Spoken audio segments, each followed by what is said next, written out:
Annyeonghaseyo, buenas tardes, bienvenidos a todos los que van llegando y gracias por sumarse a la sexta edición del Festival Hansik, producido por el Centro Cultural de Gastronomía,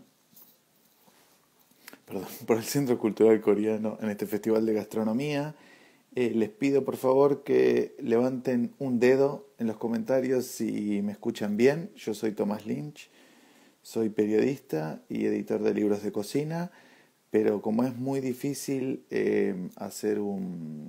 mostrar imágenes a medida que vamos haciendo esta transmisión en vivo, la forma más fácil que encontré fue que podamos ver una pantalla. Igual yo estoy aquí, del otro lado existo, ¿cómo les va a todos? Así que cualquier cosa, después vamos a abrir un momento para hacer preguntas y sacar dudas y todo lo que ustedes quieran, ya que vamos a hablar de muchas cosas, de libros y de tantas otras cosas de la alimentación. Así que vamos a esperar unos minutos hasta que seamos algunos más y arrancamos. Hola a todos y gracias por estar ahí. Veo que hay mucha gente de muchos lugares del país, que me da una felicidad enorme. Recién saludaban Bahía Blanca, Puerto Madryn.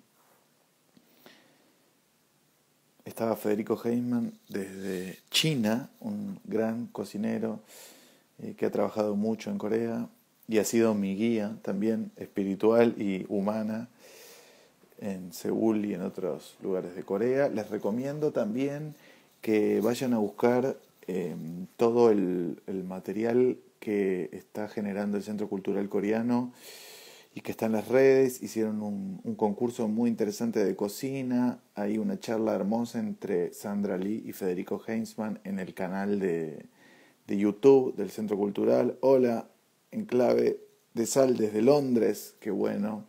Villa Giardino, Córdoba, bueno, está buenísimo. Tenemos gente de muchos lugares del país,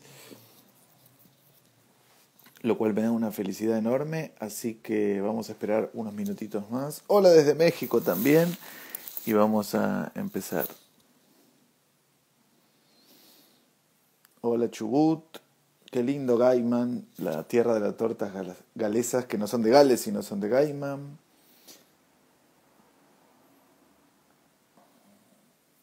Hola El Salvador, bueno, va a ser una transmisión para toda Latinoamérica y el mundo, así que mucho orgullo. En principio, me gustaría decirles que me encantaría que podamos hacer esta charla de manera personal en el hermoso auditorio que tiene el Centro Cultural Coreano, allí en la calle Maipú, en su nueva sede, en el Palacio Bensich. No son tiempos fáciles para ninguno de nosotros, sé que cada uno estamos viviendo y padeciendo el confinamiento, pero también tengo fe en que en algún momento se va a terminar y nos vamos a volver a juntar todos en el Centro Cultural Coreano. Y lo más lindo de estas charlas, para quien le ha tocado ir a alguna de estas charlas, es que después de terminar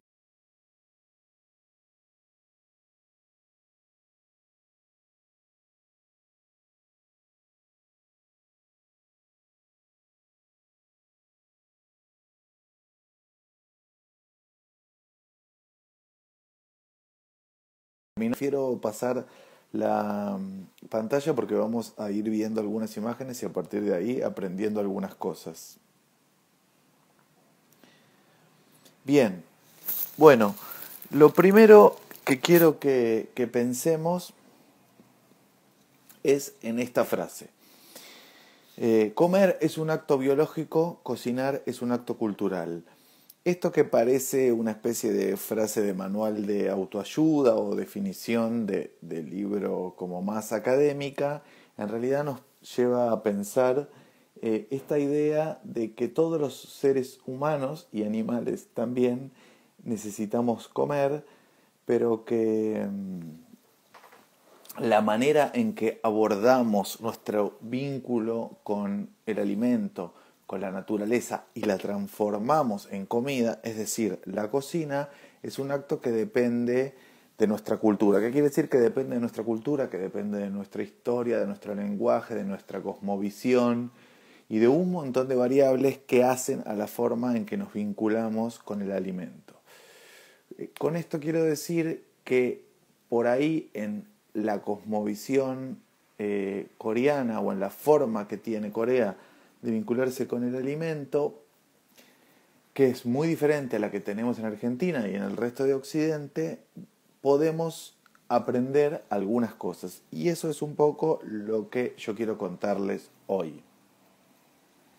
La segunda reflexión o la segunda pregunta que quiero que nos hagamos ahora y que tratemos de respondernos cuando termine la charla es si un alimento saludable puede ser saludable si no es sostenible. Quiero decir, cuán desconectados estamos nosotros los seres humanos de la naturaleza que algo que nos haga bien puede no hacerle bien al entorno en el que vivimos. ¿Acaso no somos naturaleza o acaso no somos el entorno en el que vivimos también? Es una pregunta, no quiero que la respondamos ahora, pero quiero que a partir de lo que veamos nos ayude a pensar en lo que estamos hablando. Les voy a contar una historia. Ella es Sun-Ye, es una monja budista que me presentó Federico Heinzmann, un chef argentino que vivió muchos años en Corea y ahora está trabajando en China. Conocí a Sun-Ye en el año 2016 y la historia de Sun-Ye me impactó muchísimo. Ella trabajaba en un banco, tenía una vida como cualquiera de nosotros y a los 36 años le diagnosticaron una enfermedad incurable y un pronóstico de vida muy corto, más o menos entre 6 meses y un año. Sabiendo lo que se le venía a Sun-Ye, decidió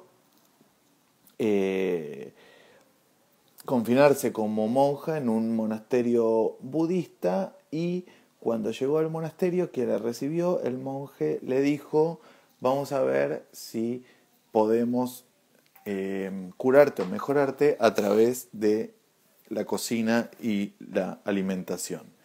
Por supuesto que Sun-Ye no solo tenía que cambiar la alimentación, lo que hizo fue cambiar a través de su ordenamiento como monja su estilo de vida. Quiero decir, cuando uno se ordena en uno de estos monasterios, por supuesto que se baja el estrés, se medita y todo eso hace que cambie nuestro vínculo con el cuerpo. Y evidentemente era eso lo que necesitaba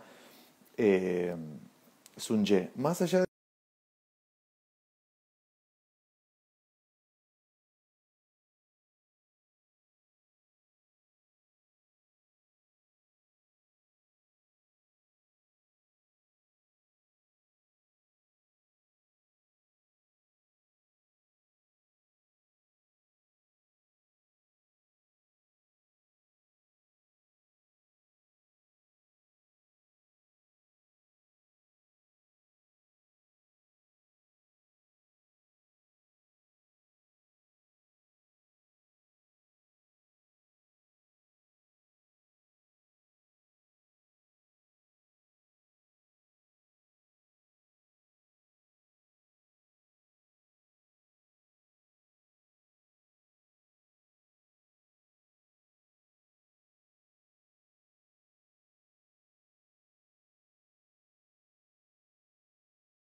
el sabor aparecía igual, pero que la búsqueda del sabor no era la prioridad a la hora de construir la comida. Por supuesto, cuando yo probé la comida que hacía, me pareció una contradicción enorme porque era deliciosa. Pero después, con el tiempo, entendí que ese camino era otra forma también de entender y de pensar la cocina y una forma bastante más desarrollada en Oriente, en Asia y sobre todo en Corea y también en Japón. ¿Por qué? Porque a ningún coreano le parece raro que al ordenarse Sun-Ye en un monasterio budista podía curarse de una enfermedad. Era como, digamos, es algo lógico y esperable que pueda suceder. Y esto por ahí es una de las primeras enseñanzas o aperturas que tenemos que hacer.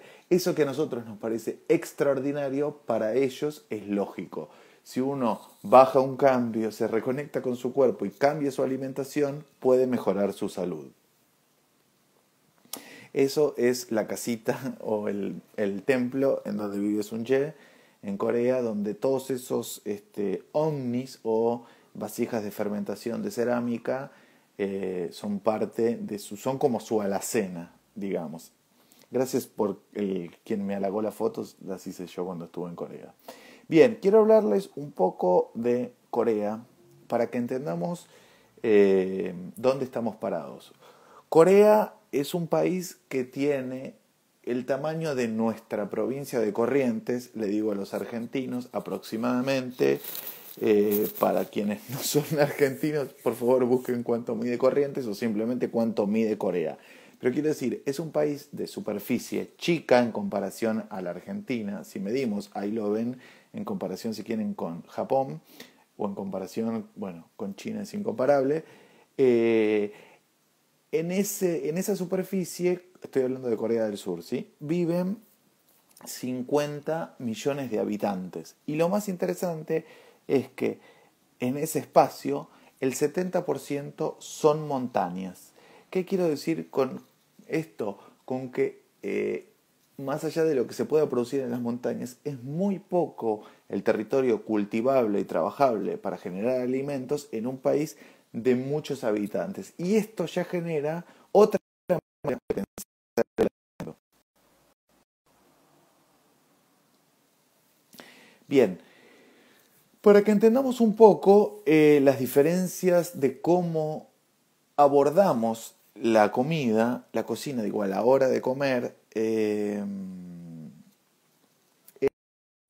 ahí donde dice América podríamos poner Occidente, pero vamos a decir en Argentina o en América Latina, si queremos, nosotros organizamos la cocina con una lógica europea o lo que llamamos por pasos. ¿Qué significa esto? Significa que para nosotros una comida completa es entrada, plato y postre, o como digamos la lógica italiana, sería eh, antipasto, pasta, carne y postre. En Latinoamérica, por lo general, también se da una sopa de entrada, después un plato principal y después un postre que puede ser una fruta o un dulce. ¿Sí? Pensemos en algo. Pensemos en que cada uno de esos platos en principio es individual. Y segundo, quiere decir que no se comparte. A mí me sirve mi plato de sopa y a vos tu plato de sopa y así comemos, no tomamos todos de la misma sopa. Y lo mismo pasa con el plato principal y a veces con el postre. En la mesa coreana es completamente distinta. Pensemos que en todas las comidas siempre va a haber un plato de arroz de más o menos entre 100 y 150 gramos de arroz blanco y todo lo que sigue va a acompañar a ese arroz. Todo lo que sigue, ¿qué es?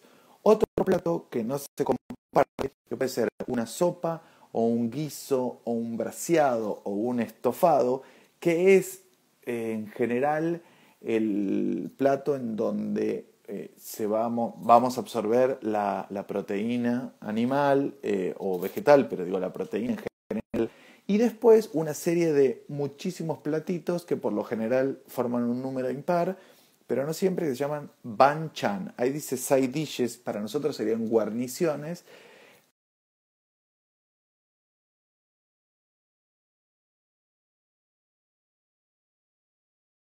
A la cocina coreana y es en donde el vehículo por el cual vamos absorbiendo lo más interesante que tiene para dar la cocina coreana, que es muchas formas de interpretar los vegetales, alimentos fermentados, vegetales marinados, algunas legumbres como el poroto mung y otras cosas. Esos platitos hermosos que, que vamos comiendo cuando vamos a una mesa coreana. Bien, ¿por qué es importante esto? Bueno, nosotros nos alimentamos básicamente de tres componentes que están en casi todos los alimentos: hidratos de carbono, grasas y proteínas. Para que lo entiendan rápido, los hidratos de carbono es como la nafta, como el combustible que le ponemos al auto todos los días. Y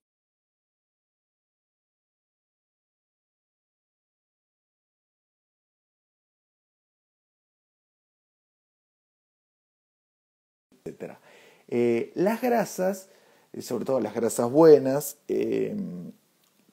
son combustible como el hidrato de carbono, pero que usamos para guardar, para cuando nos faltan hidratos de carbono. Y las proteínas es todo lo que usamos para construir algo así como nuestro cuerpo, digo, desde las terminales nerviosas a regenerar, como dice el gráfico, una herida. La correcta distribución de estos tres componentes en la comida es lo que hace un plato saludable o no. Y esto es algo así como el plato perfecto,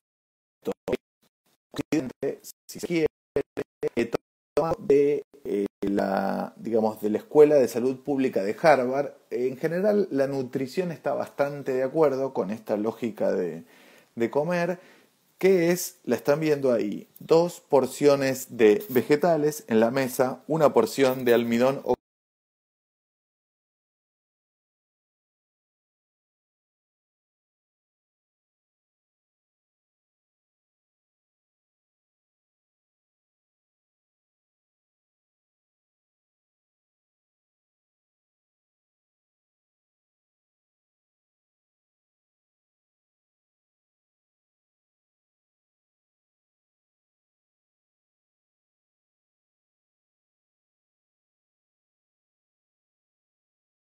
fíjense que habitualmente solemos comer así, o sea, comidas cargadas de grasas, comidas cargadas de proteínas de dudosa procedencia, poca cantidad de vegetales, etcétera, etcétera. Digo, piensen de dónde venimos y de una mesa coreana y hacia dónde vamos. Una pizza es un montón de grasa sobre un montón de hidratos.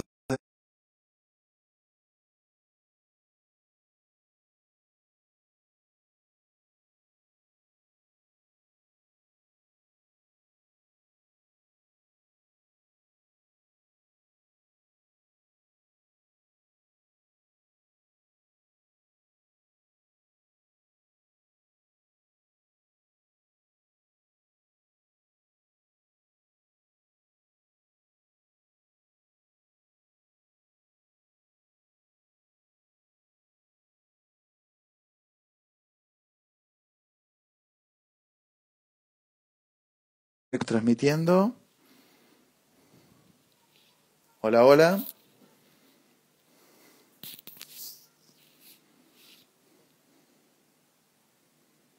Ahí. Levánteme un dedo.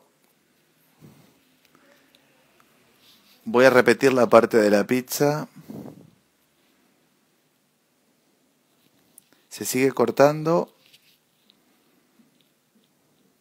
Hola. Ahí parece que andamos bien.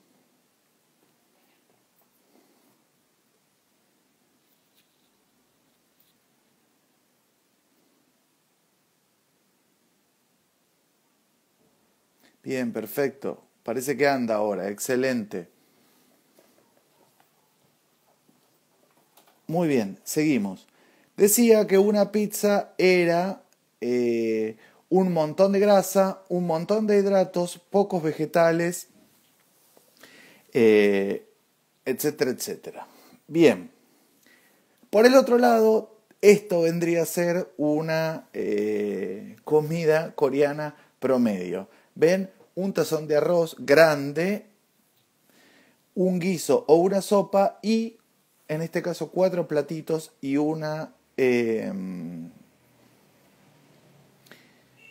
perdón, que estoy leyendo los mensajes para ver si se estaba viendo o no. Perfecto. Y una salsa.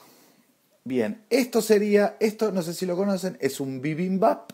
Es un plato coreano que trascendió fronteras, que vendría a ser la versión coreana de el plato saludable que vimos antes o de la mesa coreana, pero toda junta en un plato. Y justamente este plato trascendió fronteras porque de alguna manera es un puente entre la manera coreana de ver la cocina y la manera occidental. Y esto es lo que les decía antes, que es el banchan. El banchan, por lo general, son vegetales marinados, fermentados o marinados en salsa de soja. Por lo general son vegetales de estación y para que se den una idea, en la lógica coreana, cuando se produce banchan se produce con los vegetales de estación y eso queda o afuera de la heladera porque está fermentado o va a la heladera, electrodoméstico del cual vamos a hablar. Entonces imagínense que cuando un coreano o una coreana cocina, lo que hace es el arroz y la sopa o el plato principal, porque lo demás ya lo tiene listo. Y el banchan se prepara pocas veces, quiero decir, uno hace diferentes kimchi, esos kimchis los tiene esperando en su frasco. Entonces, cuando va a armar un desayuno o una cena, simplemente lo va a buscar y no tiene que estar cocinando todo el tiempo. Es una lógica también muy práctica. Es como cuando nosotros en la cocina occidental tenemos frascos o conservas o cosas esperándonos, pero la diferencia es que esta cocina está viva y ya vamos a hablar de eso. Bueno, esto que parece un chorrazo difícil de explicar es la forma química de entender la fermentación. ¿Qué es la fermentación? La fermentación es un proceso microbiológico por el cual a través de el dominio de bacterias y levaduras logramos transformar los alimentos y conservarlos. El kimchi, ese tesoro de la cocina coreana, está basado en justamente esta técnica, la fermentación, que es una técnica antiquísima y que se usa, por ejemplo, para hacer yogur, para hacer chucrut, hablando de alimentos que después no se pasteurizan, no se cocinan, y después se usa para un montón de cosas que ustedes seguramente consuman en la vida cotidiana, desde el té o el café, que son fermentados en parte de su proceso productivo, hasta todos los alcoholes, la cerveza, el vino, el vodka, lo que sea, o el pan. Digo, el pan es fermentado en el momento del levado a través de levaduras. Bien, esto es el Museo del Kimchi en Seúl, porque el kimchi no solo es una técnica para conservar alimentos y tenerlos a mano siempre y comer ricos y mejorar alimentos de temporada, sino que es además una forma de mirar la naturaleza. ¿Por qué? Por esto que yo les decía, porque nosotros podemos cultivar alimentos o cultivar vegetales y comérnoslos todos juntos, o pensar en que si todos los repollos o todos los nabos o todos los acusai salen juntos en la misma época, ¿cómo hacemos para conservarlos y que nos duren todo el año? Bueno, una de esas maneras es el kimchi. El kimchi, además de ser una técnica, es también una filosofía, y es también una filosofía de cómo entender o cómo vincularse con la naturaleza. Les tiro un dato de color, pero el Museo del Kimchi en Seúl es alucinante, tiene muestras de conservas de todo el mundo y tienen más de 300 kimchi de distintas partes de Corea, incluso de Corea del Norte, y cuando entras se escucha como un ruidito, un latido que pasan por unos parlantes y son las bacterias lácticas, el sonido que hacen cuando se reproducen, que está grabado con un micrófono y amplificado, es muy divertido. Bien, la pregunta es, ¿por qué en tiempos de heladera y en tiempos de poder conservar las cosas en frío conviene seguir fermentando? Bueno, justamente porque una de las virtudes de los alimentos fermentados son los probióticos, de los cuales vamos a hablar un poquito más adelante. Lo que quería contarles es que así como nosotros tenemos esta heladera, los coreanos ya habían inventado la heladera hace unos cuantos cientos de años, que era enterrar estas vasijas en el piso. Ellos sabían que incluso en verano llegaban más o menos a una temperatura de 10 grados, temperatura que finalmente se acomodó con con las recetas y es la temperatura perfecta para fermentar. Tanto es así que Corea, como ya no hay lugar donde enterrar vasijas, venden heladeras para hacer kimchi. Esas heladeras, que en general son del tamaño y tienen la forma de como los freezers de piso, acá tienen alrededor de 10 grados y reproducen la lógica de las vasijas enterradas en el piso. Bien, para que entiendan un poco, cuando hablamos de fermentación, no solo hablamos de kimchi. En la cocina coreana también hay 3 salsas muy importantes que son el ganjang, el doenjang y el gochujang, o sea, la salsa de soja, el doenjang que vendría a ser el miso coreano y el gochujang que es gochu, ají y yang, salsa, que son la base indispensable de los sabores. Les recomiendo, hay una charla en YouTube entre Federico Heinzmann y Sandra Lee, una cocinera de origen coreano que vive acá con nosotros, por suerte, porque podemos ir a comer sus kimchi y sus delicias. Les mando un saludo enorme a los dos, que son grandes personas.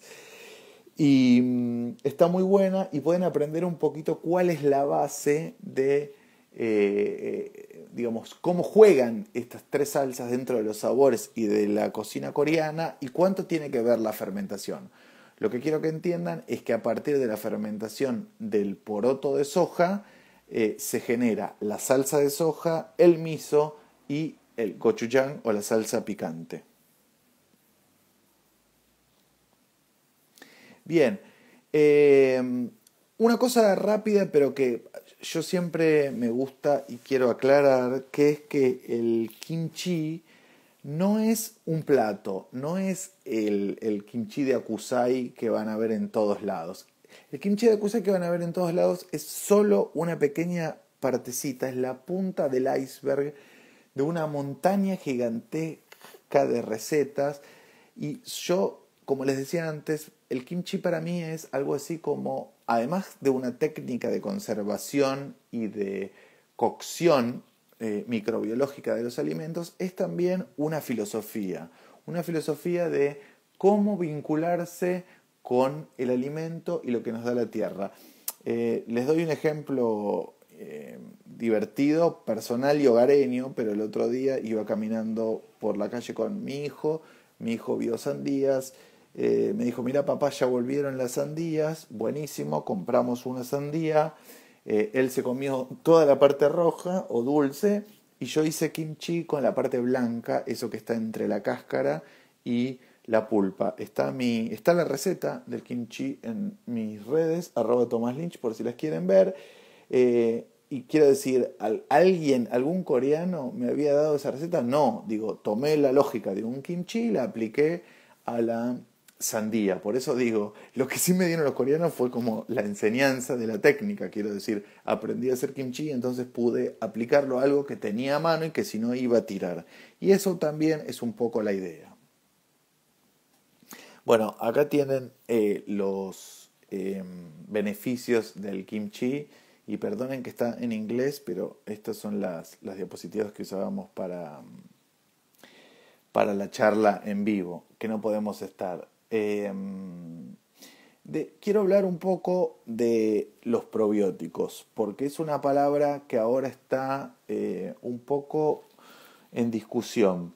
Se supone que cuando nosotros fermentamos alimentos y comemos alimentos vivos, es decir, fermentados que no han sido pasteurizados o irradiados, lo que hacemos es absorber un montón de bacterias que nos ayudan, o microorganismos que nos ayudan a mejorar procesos orgánicos.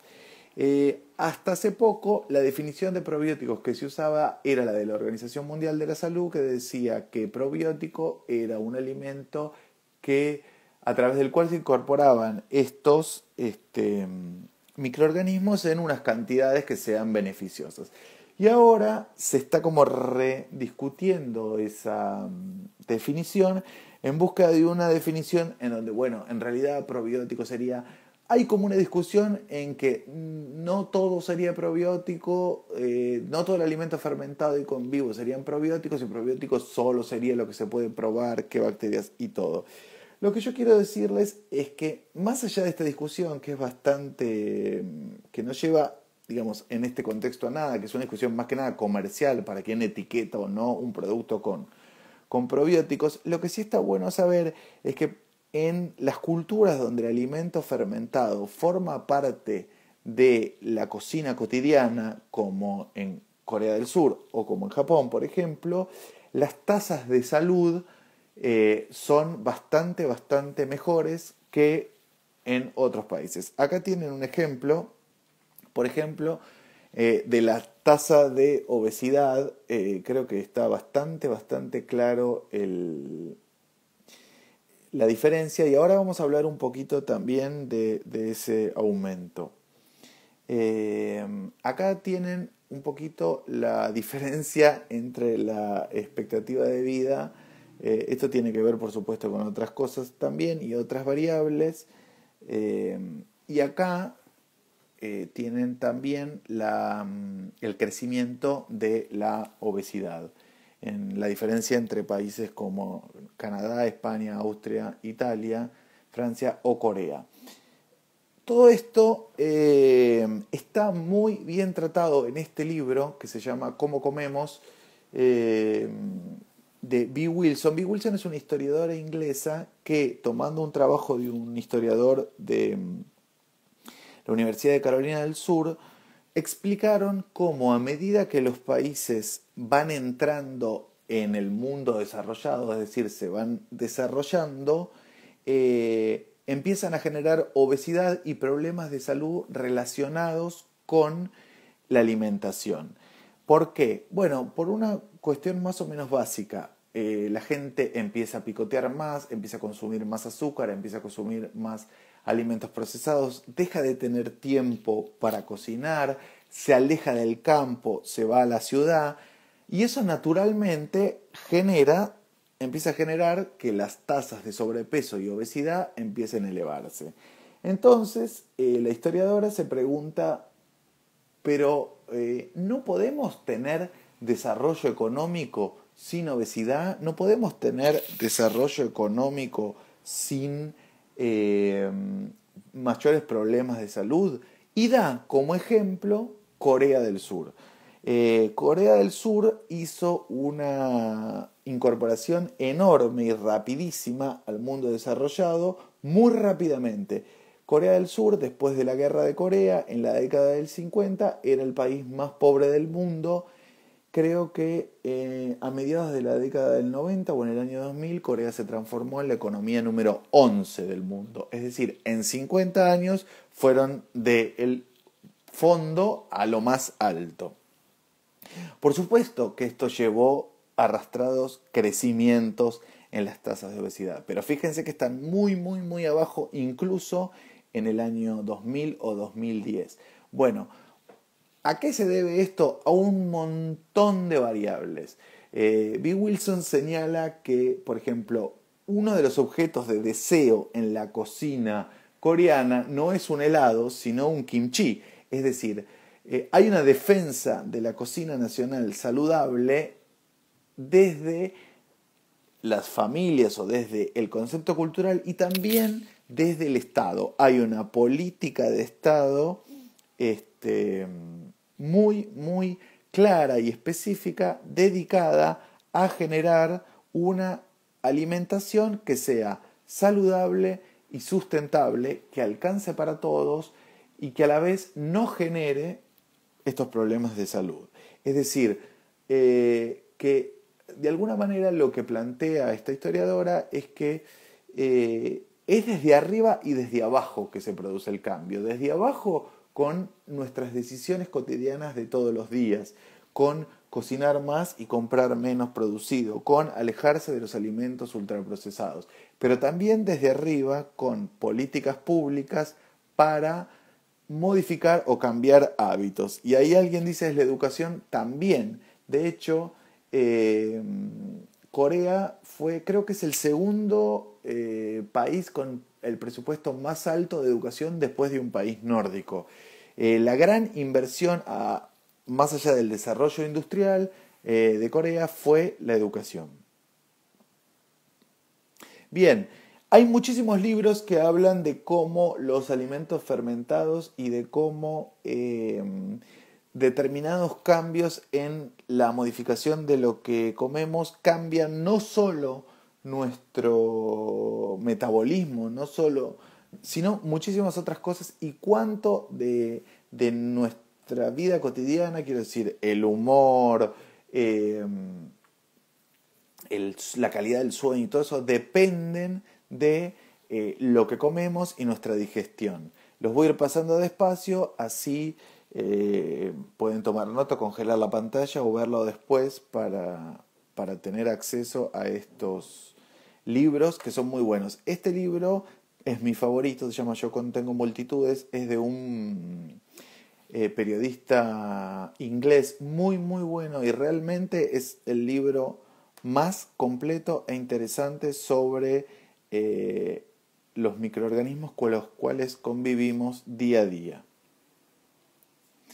Bueno, este es otro un poco más específico. Si me preguntan mi punto de vista personal, que no soy médico, sino que soy editor de libros y periodista, lo que tengo para decirles es que la alimentación probiótica o comer alimentos vivos no los va a curar de nada. Quiero decir, en un contexto de salud y en un contexto de búsqueda de salud es una brisa más que entra por la ventana en un día de verano. Pero sí suele pasar que cuando empezamos a comer este tipo de alimentos, empezamos a entender otras cuestiones que tienen que ver con otros alimentos. Quiero decir, es como una especie de puerta de entrada o vínculo con una forma de alimentación más saludable o más placentera, y digo, en ese sentido sí está buenísimo adoptarla. Este es un libro muy, muy fácil, muy inteligente y hecho muy para quienes no entienden nada, como cuando yo lo leí que no entendía nada de cómo funcionaba realmente el sistema digestivo, y se los recomiendo porque se lee muy bien, habla muy rápido, está hecho con mucho humor y todo, y les recomiendo que busquen, hay una charla TED de Julia Enders que también es muy, muy divertida. Bueno, y para los que les interese la fermentación, esta es la Biblia, es un libro gigante, es caro, pero vale cada peso que inviertan. A los que les interesen más específicamente el kimchi, hay otros libros, pero este es la Biblia de la fermentación. Insisto, es un libro bastante costoso, pero vale cada peso. Esto para ir cerrando un poco, no sé cómo estoy de tiempo, pero lo que quiero contarles es esto. Justo por casualidad, no por casualidad, sino porque así lo quise, cuando viajé a Corea me encontré con el Kimjang o el Festival del Kimchi de Seúl, que es algo así. Esto es una actividad que es patrimonio de la humanidad, donde toda la ciudad sale a hacer kimchi para toda la gente que no puede, que tiene, no sé, problemas en las manos, que no puede cocinar, que tiene dificultades para hacer el propio proceso. Les cuento algo, yo me emocioné cuando vi esto, porque era como si yo les dijera, no sé, en la Plaza de Mayo, miles y miles de personas paradas en mesas larguísimas, chicos, grandes, abuelos, todos de buen humor, cantando, qué sé yo, cocinando o preparando kimchi. Y era realmente emocionante. ¿Y qué fue lo que me impactó de todo esto? Lo que me impactó es que esto estaba promovido por lo que sería la Intendencia de Seúl, ¿no? El gobierno de la ciudad. Y yo pensaba, bueno, ¿qué hacemos en Argentina para colaborar cuando hay situaciones de hambre, hacemos algo así como una olla popular, lo cual está todo bien. Es gente que tiene hambre y necesita comer hoy. Pero ustedes saben que en la filosofía de la cual estamos trabajando, de alguna manera la olla popular está buena, pero es tapar el problema hoy y mañana es el mismo problema. Hacer un gran festival de fermentados solidario donde este alimento se va a repartir a toda la gente que no tiene acceso a ese alimento, de alguna manera es como sembrar la semilla de la prevención para el futuro. Y eso fue un poco lo que a mí me sintetizaba esto que decía de la filosofía del kimchi, que el kimchi en su lógica trae aparejado esto, trae aparejado que es rico, es saludable, es sustentable, es para compartir, es una conserva natural hecha de la manera más barata posible porque no necesitamos ni usar energía ni absolutamente nada y me quedo sin palabras ya porque son muchas virtudes. Bueno, y hasta aquí hemos llegado con nuestra idea. No sé si les responde la pregunta, quiero decir, ¿se acuerdan que yo les dije, está clarísimo esto de que comer es un acto biológico, pero cultivar es, cultivar también, pero cocinar es un acto cultural? Creo que vimos cuáles son las grandes diferencias entre Asia y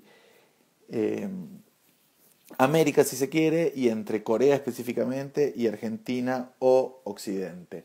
También me gusta que pensemos la pregunta que les hice al principio, esto de que puede ser un alimento saludable si no es sostenible. Bueno, la filosofía del kimchi y la producción de kimchi en particular en Corea se acerca bastante a esa idea de lo saludable y lo sustentable.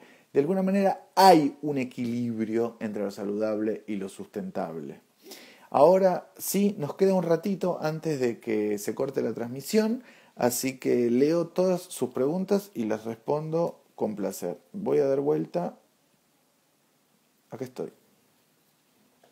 Gracias a todos. ¿Cómo me encuentran en las redes sociales? @Tomás Lynch con I latina.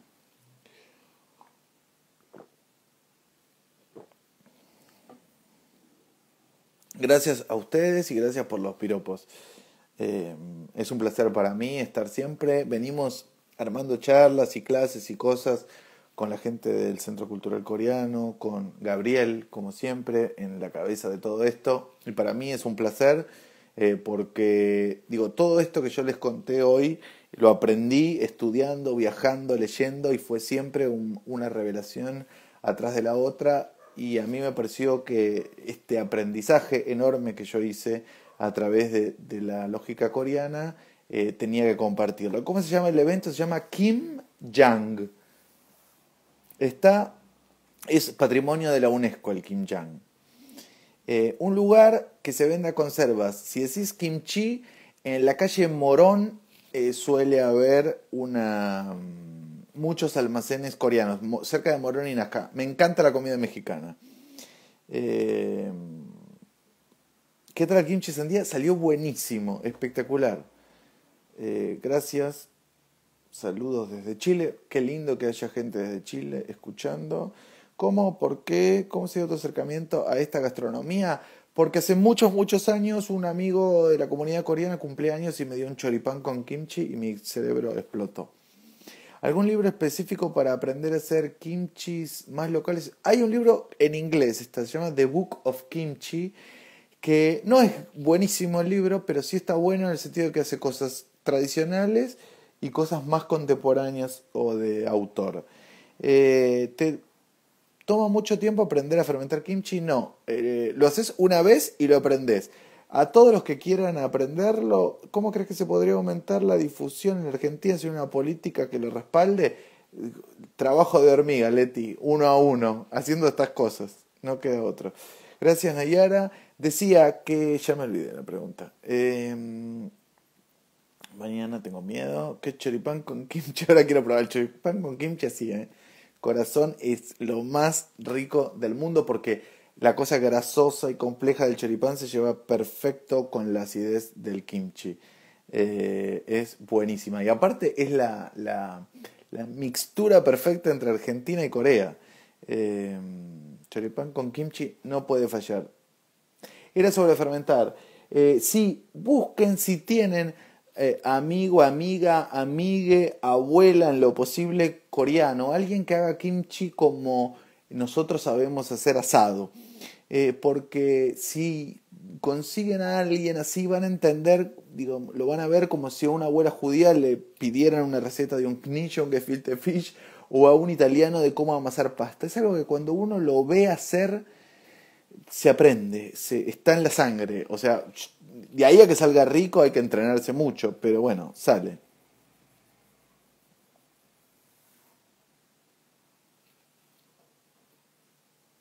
Hay que ser un partido político de fermentadores, sí, hay que hacerlo. Ibas a contar sobre la simplicidad. Eso. Digo, más allá de eso, hay videos en YouTube. Yo siempre recomiendo a Mangchi, Mangchi. Creo que significa martillo. En coreano es una cocinera coreana que vive en Los Ángeles. Todos sus videos de YouTube están subtitulados. Yo aprendí muchísimo a hacer no solo kimchi, sino un montón de cosas coreanas con ella. Por supuesto, después tienen que ir a algún restaurante coreano o al barrio coreano a probar, porque para encontrar el sabor hay que ir probando. Pero Manchi ahí lo pusieron algunos, es genial. Kim Bon-soo, Pablo, es un gran cocinero que da buenísimas clases también en el Centro Cultural Coreano y les estuvieron dando en vivo. Eh, ¿Se corren riesgos al hacerlo? No, ningún riesgo al hacerlo.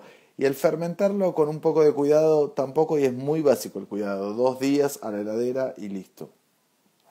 Eh, Más allá de eso, es toda una experiencia el tema de introducirse en el mundo de la fermentación y amigarse con esta idea de que vamos a manejar seres microbiológicos. Hay mucho miedo que se promueve desde la industria, porque de alguna manera la industria de la alimentación nos condenó a decir que lo que ella hace es sano y lo que podemos hacer en casa no, porque se puede sumar patógenos. Lo que les digo es que la fermentación es una tradición tan antigua como la humanidad y, digamos, se conocen muy poquísimos casos, muchos menos, digo, muy pocos casos de personas que hayan tenido problemas con alimentos fermentados. No así, ustedes saben todos esos problemas de gente que ha comido enlatado, gente digo, conservas industriales de mal estado. Ahí pregunta, ¿el kimchi se fermenta 2 días? No, normalmente los que hacemos kimchi en Buenos Aires fermentamos 2 días afuera y una vez que arranca lo mandamos a la heladera. Lo ideal sería 10 grados, pero bueno, va a la heladera a 4 grados y ahí sí lo dejas unos cuantos días. Lo puedes dejar. Yo comí en Corea kimchi de 10 años de fermentación. Era complejo, pero estaba interesante. ¿Se puede hacer la soja fermentada con la producción de soja en Argentina? La verdad es que no es el problema, vamos, digo, esto es otra discusión que podríamos tener otro día. El problema de la soja transgénica todavía no es la soja en sí misma, es la fumigación, chicos. Quiero decir, hay gente que se ha muerto porque han fumigado esos campos. Ese es el gran problema que tenemos. Después, el alimento transgénico todavía está en estudio, vemos si no. Ahora, se dan cuenta que para producir soja están matando gente, o sea, respecto a la fumigación. Ahí está el problema central, eh, no en el alimento en sí mismo. Lo ideal son 10 grados, sí, pero bueno, no tenemos heladera para kimchi, Andrea, así que lo hacemos en la heladera común. Gracias Nayara. Sí, el kimchi viejo cuando ya está pasado se suele usar o para hacer sopas o un guisito, kimchi jjigae o jeon, que es un panqueque que está bárbaro también. El problema es el agroquímico, exactamente es lo que estaba diciendo. Eh, bueno, muchísimas gracias a todos. Espero que les haya gustado y les haya servido. Les propongo que que sigamos esta discusión y que podamos compartir todo esto. Me pueden escribir a @TomásLynch en Instagram con todas las dudas y preguntas que quieran y que tengan, y las seguimos ahí. Así que les mando un abrazo grande, gracias al Centro Cultural Coreano, gracias al Festival Hansik. Vayan a comer o pidan ahora comida coreana. Les agradezco muchísimo por estar siempre del otro lado, y cualquier duda, pregunta, sugerencia, todo lo que quieran, me encuentran en mis redes, y si no, preguntan en las del Centro Cultural Coreano, a compartir y a que este conocimiento se traslade horizontalmente todo lo que podamos. Muchas gracias. Hasta la próxima.